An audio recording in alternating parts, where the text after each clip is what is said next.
Qui pourra empêcher Tadej Pogačar de remporter son 4e Tour de France? Ça y est, c'est le grand jour. Le départ de cette grande boucle 2025 sera donné aujourd'hui à Lille. Voici les coureurs à suivre pendant 3 semaines. Cette année encore, un duel Pogačar-Vingegaard est attendu pour décider du vainqueur du classement général.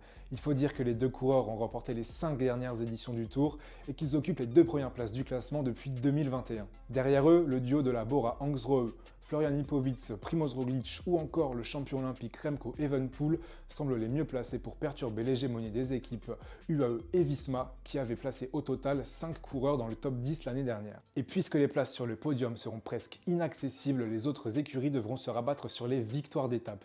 Et à ce petit jeu, l'équipe alpecin de Jasper Philipsen et Mathieu Van Der Poel pourrait réaliser une razzia dans la première partie du tour avec une alternance entre les étapes de sprint et pour puncher. Dans sa nouvelle équipe, Tudor, Julien Alaphilippe aura lui l'ambition de prouver qu'il a encore de beaux restes sur des étapes qui peuvent lui correspondre.